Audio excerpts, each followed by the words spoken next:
అధ్యక్ష సరే ఈరోజు సభలో రాష్ట్ర ప్రజలందరూ మనము ఎరువుల మీద మాట్లాడతామేమో మాకేదైనా డైరెక్షన్ ఇస్తారు హరీశ్రావు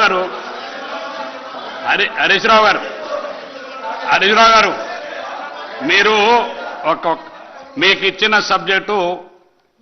కాళేశ్వరరావు గారి మీద మాట్లాడమని మీరు ఆ సబ్జెక్టు ముందు యూరియా ఉంటే తర్వాత వేరే లైన్ మాట్లాడి మీరు ఇది మాట్లాడండి ముందు మీ సబ్జెక్ట్ మీ టైం అంతా ఇట్లా అయిపోయి మళ్ళీ ఇంకా సమయం తర్వాత అడితే ఇట్లా మీరు దీన్ని మాట్లాడండి మీ సబ్జెక్ట్ మాట్లాడండి అంటే ఏం సార్ మనం మాట్లాడినారా మీరు అసలు ఒక నిమిషమన్నా మాట్లాడినా ఎన్నిసార్లు మైక్ కట్ చేస్తారు సార్ స్టార్ట్ అయ్యేది 2 సార్లు మంత్రి లేచి 4 సార్లు మైక్ కట్ చేస్తారు ఇదేం పద్ధతి సార్ మీరు మాట్లాడండి ముందు సబ్జెక్ట్ మాట్లాడండి అధ్యక్ష ఇవాళ ఒక విషయం అయితే అర్థమైంది అధ్యక్ష ఈ ప్రభుత్వం ఇంత ఆదరబాదరగా ఆదివారం నాడు అసెంబ్లీ పెట్టి కాళేశ్వరం రిపోర్ట్ను సభలో పెట్టడం అంటేనే వీళ్ళ బురద రాజకీయం అర్థమైతా ఉంది అధ్యక్ష ఎందుకంటే అధ్యక్ష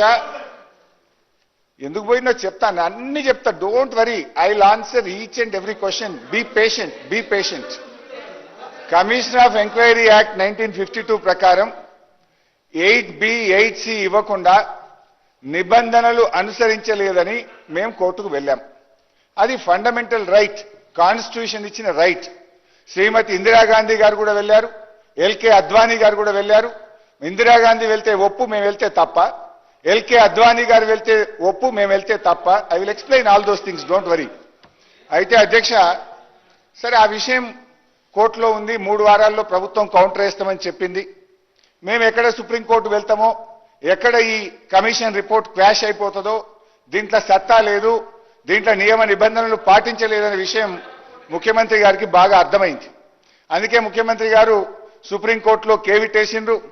కోర్టులో కూడా రేపో మాపో మళ్ళీ డిస్కషన్కి వస్తుంది కదా ఈ లోపు అది స్టే వస్తే క్వాష్ అయిపోతుందేమో అని చెప్పి ఆదరబాదరగా ఆదివారం నాడు రిపోర్టు పెట్టిందంటేనే మీ కుట్ర ఏందో అనేటువంటిది స్పష్టంగా రాష్ట్ర ప్రజలకు అర్థమైతా ఉంది అధ్యక్ష